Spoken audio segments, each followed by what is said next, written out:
자, 이 시간 하나님을 경외하는 마음으로 자리에서 일어서시겠습니다. 오늘 우리에게 허락하신 하나님 말씀은 갈라디아서 5장 22절부터 24절까지 말씀입니다. 제가 하나님 말씀 받아서 읽겠습니다. 오직 성령의 열매는 사랑과 희락과 화평과 오래 참음과 자비와 양선과 충성과 온유와 절제니 이 같은 것을 금지할 법이 없느니라. 그리스도 예수의 사람들은 육체와 함께 그 정욕과 탐심을 십자가에 못 박았느니라. 아멘. 하나님의 말씀입니다. 모두 자리에 앉으시겠습니다. 오늘은 성찬주일로 지킵니다. 매번 월삭 기도회 때 성찬을 진행을 하셨는데요. 이제 매월 첫째 주 주일에 성찬식을 진행하도록 하겠습니다. 원래는 그 전부터 계속 성찬을 진행을 하고 싶었는데 때가 때인지라 분급을 할 수가 없어서 하나님의 지혜를 구하다가 좋은 방법을 하나님이 주셔서 이제 이렇게 성찬을 진행하도록 하겠습니다. 약간 생소하기도 하시고 야 이게 뭐야 이런 느낌 드실 수도 있겠지만 안내에 따라 성찬을 잘 진행해 주시기 바랍니다. 자, 오늘은 성령의 열매 8번째 온유를 주제로 함께 말씀을 나누겠습니다. 우리가 지난부터 성령의 열매 하나씩 살펴보고 있는데요. 벌써 8번째가 됐습니다. 이 온유의 열매, 여러분의 가정과 또 여러분의 일터와 발걸음 위에서 하나님의 성품인 이 온유가 풍성하게 맺히게 되시길 축복합니다. 자, 오늘 우리의 말씀을 나눌 때 한번 우리의 삶을 돌아보면 아마 우리의 모습을 이렇게 말할 수 있을 것 같아요. 분노의 시대다. 분노의 시대. 정말 우리 주변을 돌아보면 온통 다 분노인 것 같아요. 화가 가득하죠. 스트레스는 또 얼마나 많은지 이건 정말 뭐라 말을 할 수가 없을 정도 있죠. 이런 모습을 보면 마치 압력 밥솥을 계속 가열을 해서 밥 지을 때 그 솥이 다 뜨거워지면 그 위에 딸랑딸랑딸랑 거리는 것처럼 이 사회가 꼭 그런 것 같아요. 건드리기만 해봐, 나 폭발할 거야. 이렇게 아슬아슬한 그런 모습 속에 우리가 서 있는 것 같습니다. 이러한 때에 우리에게 정말 필요한 게 뭘까? 바로 온유입니다. 온유. 주님의 마음이 필요하죠. 예수님의 따뜻하고 부드러운 마음, 바로 이 온유가 우리에게 필요합니다. 마태복음 11장 29절에 보면 나는 마음이 온유하고 겸손하니 나의 멍에를 메고 내게 배우라. 그리하면 너희 마음이 쉼을 얻으리니 라고 말씀하셨습니다.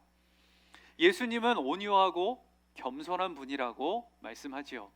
그리고 그 예수님이 내 안에 계심으로 내가 바로 온유하고 따뜻하고 부드러운 사람이 되는 것입니다. 그래서 주님이 주시는 쉼을 우리가 얻게 된다라고 하는 것이죠. 우리는요, 이 온유를 생각할 때 온유함과 온순함을 착각할 때가 있습니다. 온순함은 성격이 부드러운 사람이에요. 친절한 사람, 이 사람에게나 저 사람에게나 다 부드럽게 대하고 친절하게 대하는 그런 성격을 가지고 있는 거죠. 그래서 그런 분을 향해 착하다, 성격 좋으시다 이런 말을 하죠. 그런데 온유함은요 다릅니다. 온순하고 달라요. 강하면서도 부드러울 수 있다는 거예요. 기준이 다른 겁니다. 성격이 좋은 게 아니라 이 온유함은 그 마음에 무엇을 품고 있느냐에 따라 달라진다는 거예요. 바로 예수님이 그러셨습니다. 예수님은요 약한 자들에게 부드럽게 다가가셔서 그들의 마음을 위로해 주시고 손을 잡아 주시고 함께 해 주셨죠. 그런데 반면에 바리새인들과 같이 하나님이 보실 때 기뻐하지 않는 모습을 하는 것을 보면 강하게 책망도 하시고 그들에게 강인한 모습을 보여주기도 하셨습니다. 그러니까 이 온유라고 하는 것은요 성격이 아니라 그 마음에 하나님을 모신 자로서 주님을 인정하는 자에게 맺어지는 성품이 온유라고 하는 거예요. 나는 약하지만 주님은 강하세요. 그 강하신 주님이 내 안에 계시니 나도 강해지는 거예요. 내가 강해진 게 느껴지니까 쉽게 흔들리지 않아요. 요동치지 않습니다. 이 세상을 살아가는 동안에도 이해되지 않고 불편한 현실이 맞닥뜨려져도 흔들리지 않는 거예요. 왜요? 내 안에 강함이 있으니까. 그냥 그것도 넘어갈 수 있게 되는 거지요. 하나님이 다 아시니까, 이거 하나님이 주관하실 거야, 이게 믿어지니까 지금 불편함이 있어도 넘어갈 수 있는 거예요. 함께 하시는 주님 때문에 일어나는 이 마음의 변화, 이게 온유라고 하는 거죠. 그러니 이 온유는요, 주님의 얼굴을 보여주는 통로입니다. 그리스도의 얼굴을 보여주는 성품이 바로 이 온유라고 하는 거예요. 자, 여러분의 얼굴을 한번 돌아보시면 어떠신가요? 주님의 얼굴이 보여지시죠? 집에서 우리 엄마 아빠를 보면, 우리 사랑하는 성도님들을 길에서 만나면 와, 예수님이 오고 계시는구나, 이렇게 얼굴에서 보여지시죠? 아멘입니다. 마스크를 쓰고 계시니까 크게 대답하셨는데 저에게만 안 들려진 줄 믿습니다. 제가 예전에 순교자 그 기념관에 한번 방문한 적이 있는데 그 벽에 이런 글귀가 쓰여 있었어요. 참 인상 깊더라고요. 뭐냐면 순교자는 죽음으로 말하고 우리는 얼굴로 믿음을 말합니다. 이런 글귀였어요. 정말 이 말이 딱 맞죠. 순교자는 죽음으로 자기의 믿음을 말하고 우리는 우리의 얼굴을 통해서 주님을 향한 믿음을 보여준다는 거예요. 그러니 우리의 얼굴을 통해서 주님이 드러나게 되는데 그게 뭐냐? 바로 이 믿음, 온유다라고 하는 거죠. 자, 여러분은 무엇으로 이 믿음을 말하고 계신가요? 여러분의 얼굴에서는 무엇을 보여주고 계신가요? 성경에서 이 온유함, 바로 대표적인 인물을 말한다면 모세를 꼽을 수 있습니다. 민수기 12장 3절에 보면요, 이 사람 모세는 온유함이 지면의 모든 사람보다 더하더라, 이렇게 말씀이 기록되어 있습니다. 근데 이 모세는요, 처음부터 그런 사람이 아니었어요. 모세는 살인자였습니다. 사람을 죽인 자였어요. 그런데 그가 도망하여서 광야에서 하나님을 만나죠. 그 떨기나무에서 하나님을 만나고 하나님이 함께 하심이 깨달아지니까 이 모세의 삶도 변하게 된 거예요. 그 중에 하나가 뭐냐? 모세가 아론과 미리암에게 비방을 받아요. 뭐 때문이냐?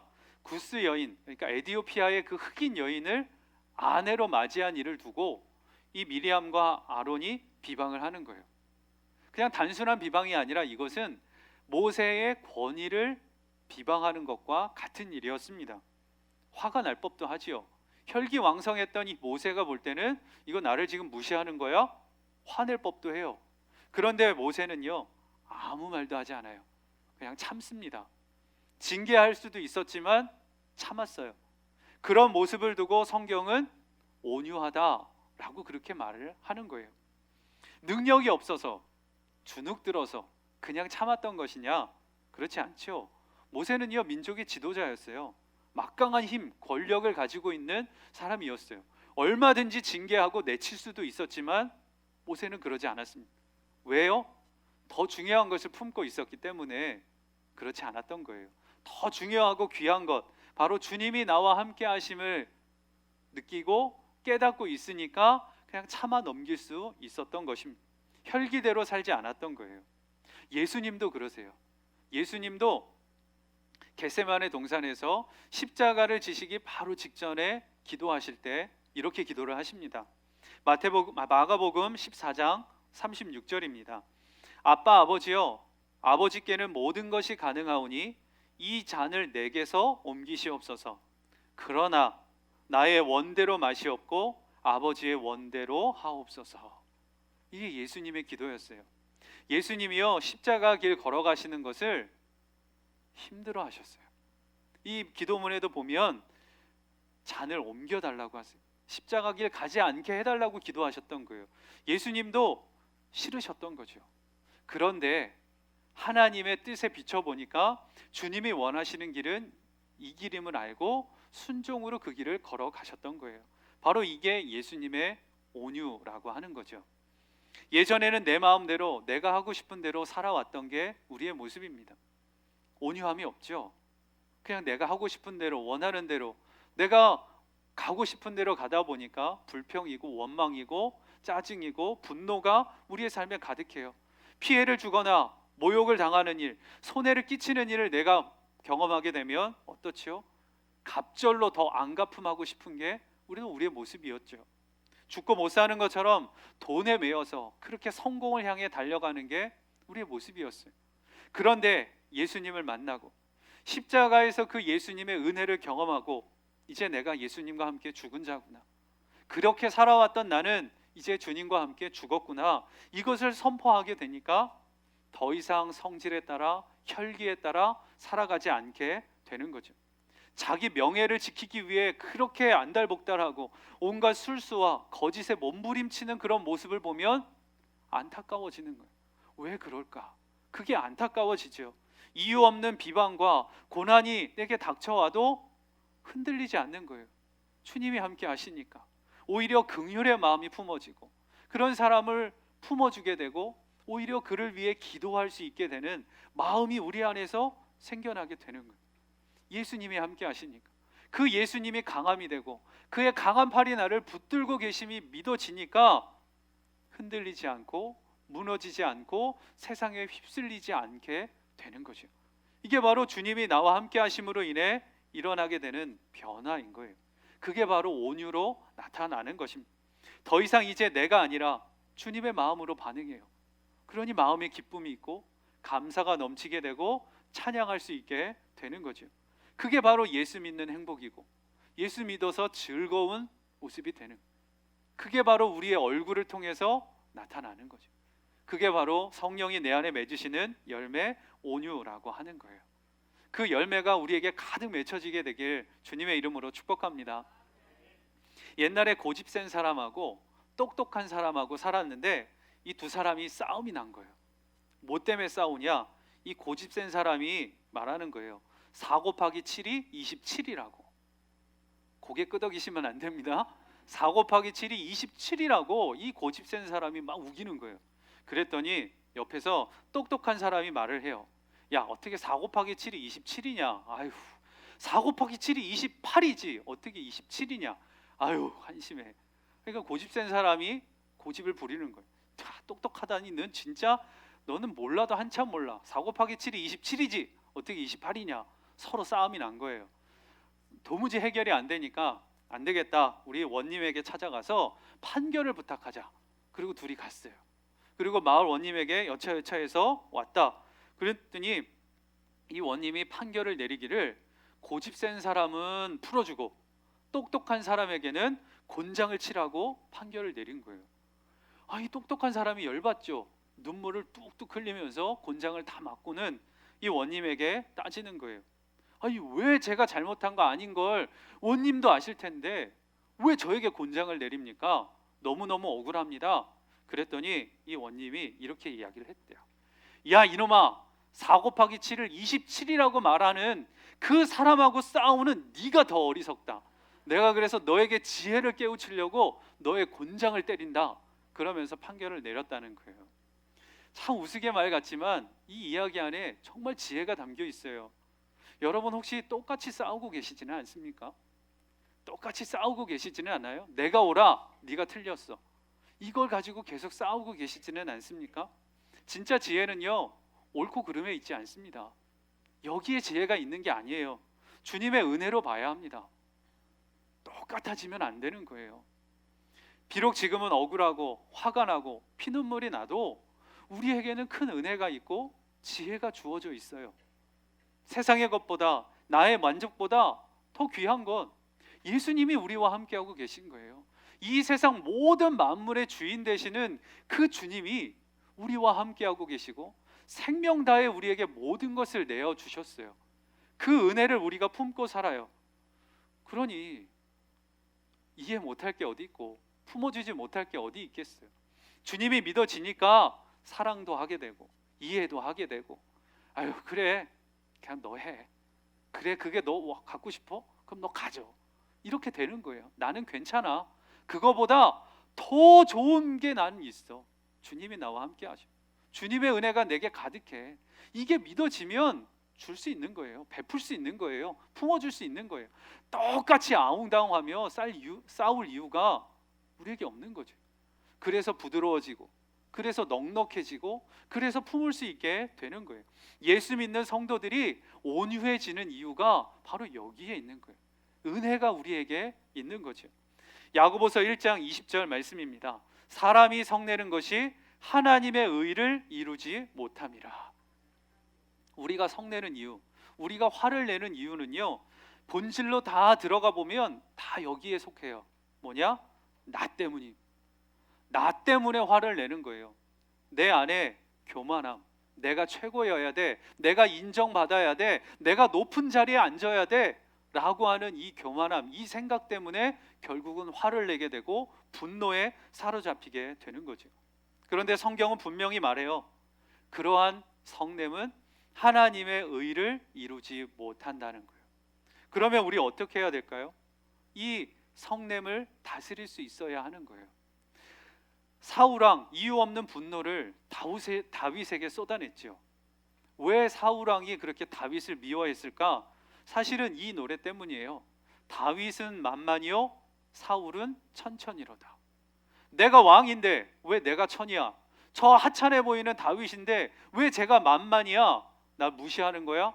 이런 열등감. 내가 높아져야 되는데 왜 내가 낮아져야 돼? 하는 이 교만함. 이것 때문에 다윗을 그렇게 미워했고, 결국은 그 교만과 열등감, 그 분노 때문에 이 사울 왕은 무너져 버리고 말았던 거예요. 우리 분명히 알아야 합니다. 분명히 알아야 돼요. 주님보다 내 감정, 내 억울함이 더 크게 보이면 온유할 수 없습니다. 그런데 주님이 나보다 더 크게 보이면, 주님의 은혜가 더 크고 주님의 사랑이 더 크고 주님의 함께 하시는 은혜가 내게 더 크게 보이면 우리는 온유할 수 있어요. 덮어줄 수 있는 거예요. 그래, 네가 더 높아. 그래, 네가 원하는 자리에 앉아. 나는 괜찮아. 난 주님이 함께 하시니까, 주님이 나를 붙들고 계시니까, 내게 더 좋은 것을 주셨으니까 나 괜찮아. 너 해. 얼마든지 베풀 수 있는 거예요. 얼마든지 부드럽게 대해주고 안아줄 수 있는 거죠. 온순함과는 다른 거예요. 주님 때문에 누리는 강함인 거죠. 그래서 야고보서 1장 21절, 바로 20절 그 다음 말씀인데요, 우리 한 목소리를 함께 이 말씀 읽어보겠습니다. 시작. 그러므로 모든 더러운 것과 넘치는 악을 내버리고 너희 영혼을 능히 구원할 바 마음에 심어진 말씀을 온유함으로 받으라. 아멘. 자, 이 말씀을 한번 잘 보십시오. 모든 더러운 것과 넘치는 악, 어떻게 하라고요? 내버리고, 버리라는 거예요. 자, 그리고 너의 영혼을 능히 구원할 바 마음에 심어진 말씀을 어떻게 하라고요? 온유함으로 받으라는 거예요. 내버리고 받으라는 거예요.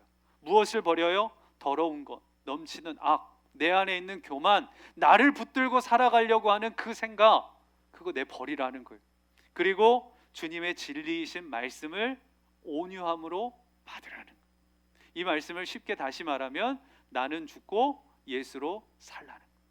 내가 원하는 것, 내가 하고 싶은 것, 나를 붙들고 살려는 그 모든 것들 예수님과 함께 십자가에서 죽었다는 거예요. 갈라디아서 2장 20절의 그 고백이죠. 그리고 주님이 부활하심으로 내 안에 함께 하시면서 내게 주시는 마음과 그 생각, 주의 성령이 부어주시는 그 은혜를 붙들고 사는 거예요. 바로 그런 사람이 온유함을 누리며 나아가게 된다라고 하는 거예요. 근데 문제가 있어요. 알겠는데, 성경을 들어서 알겠는데 내가 안 된다는 거죠.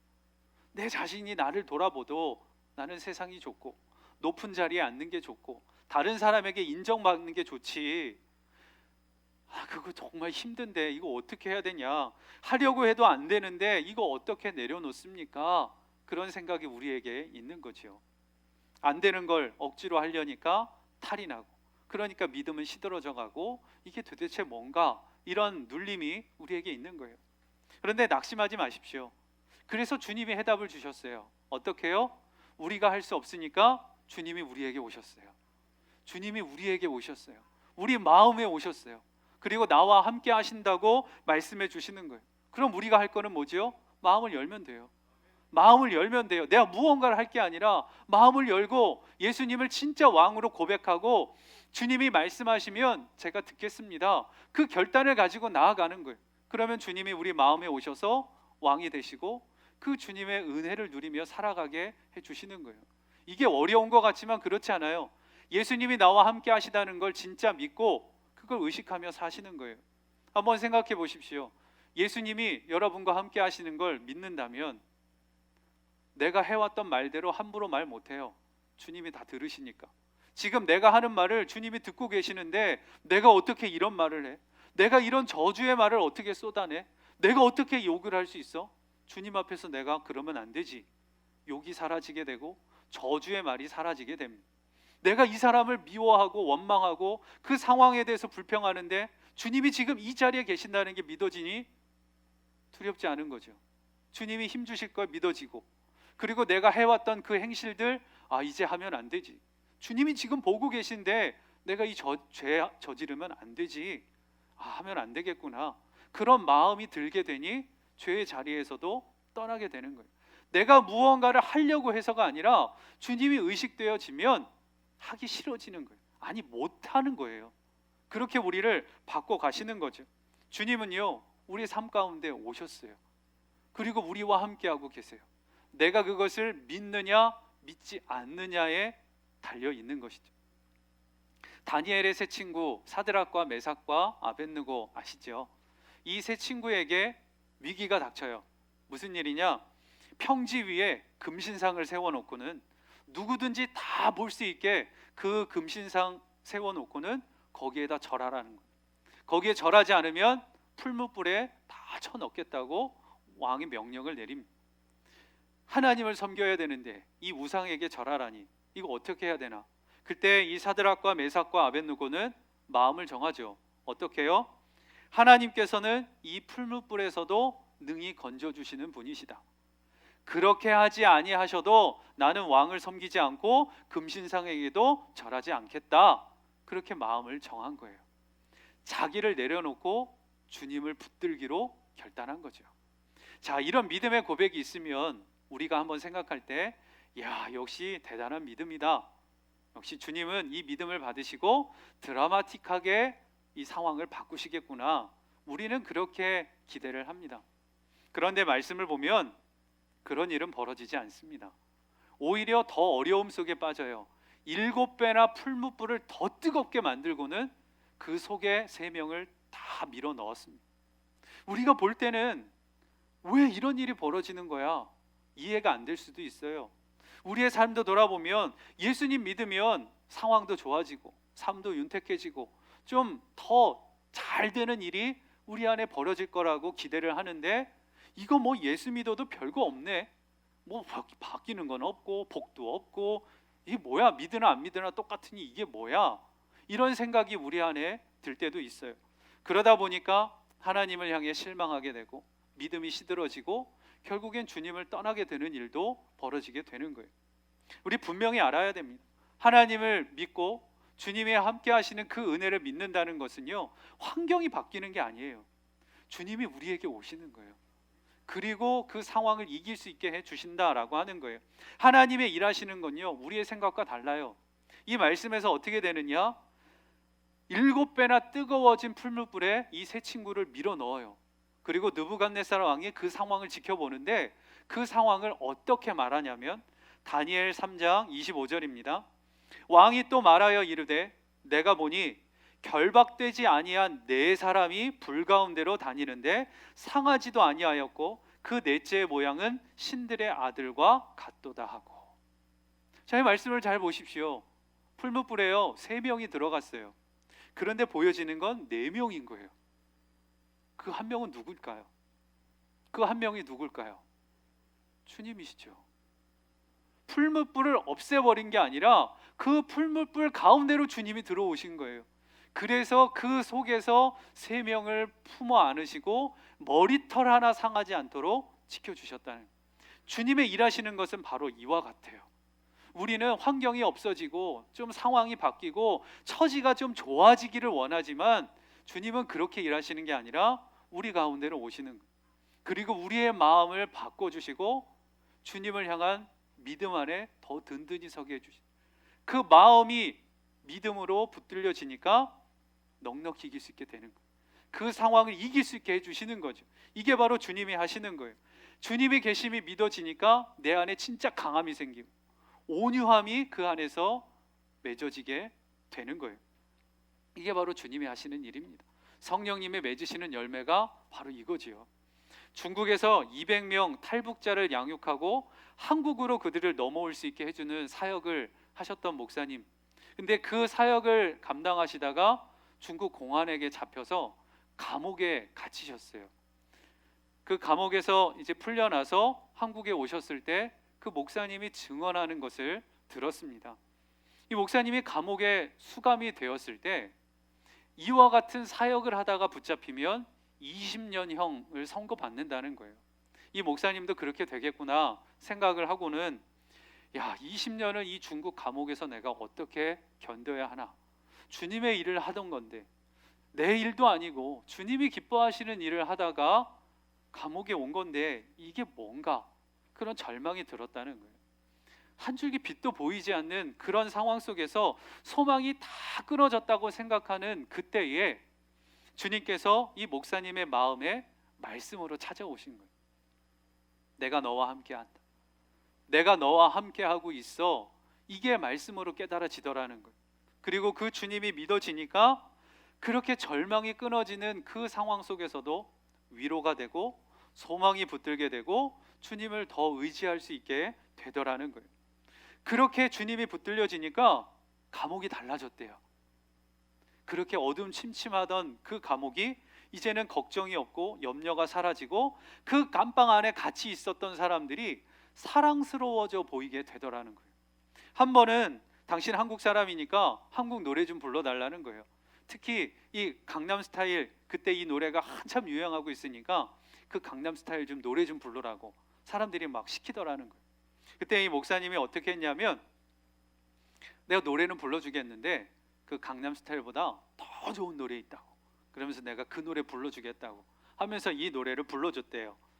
어두운 밤에 캄캄한 밤에 복음성가를 막 불러주는, 뭐 알아듣겠어요? 못 알아들으니까 그들에게 복음성가를 불러주고 찬송을 불러주고 그들에게 복음을 계속 들려줬다는 거예요.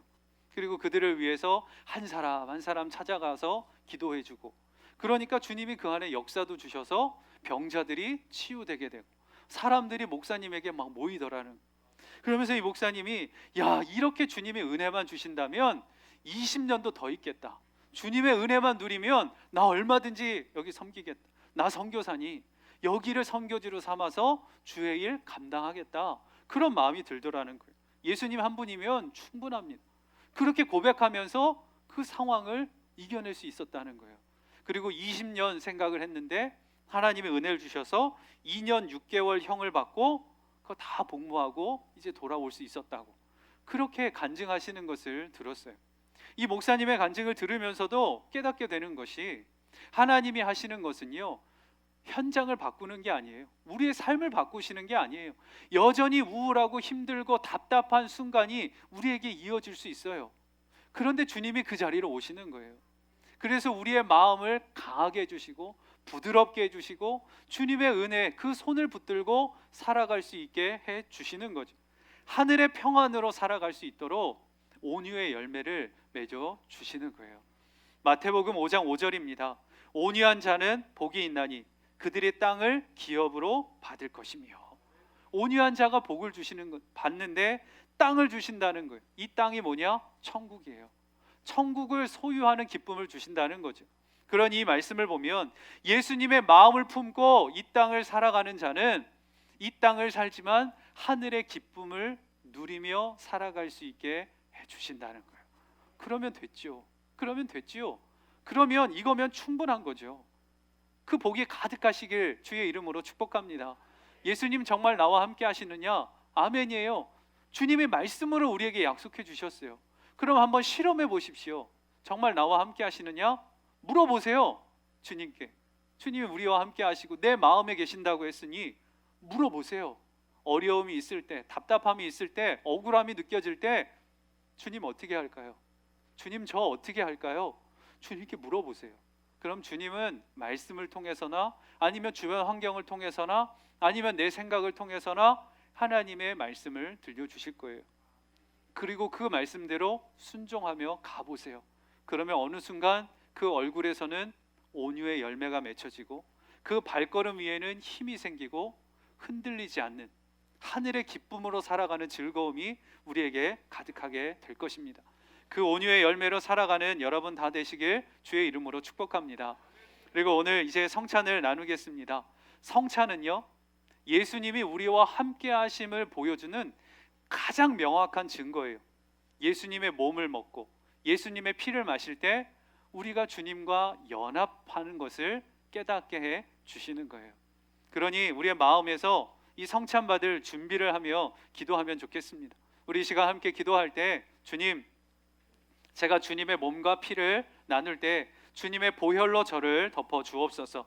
내가 주님 안에 있음을 분명히 알고 주님의 손을 붙들고 나아가는 은혜가 있게 하여 주옵소서. 우리 함께 기도하며 주님 앞에 나가겠습니다.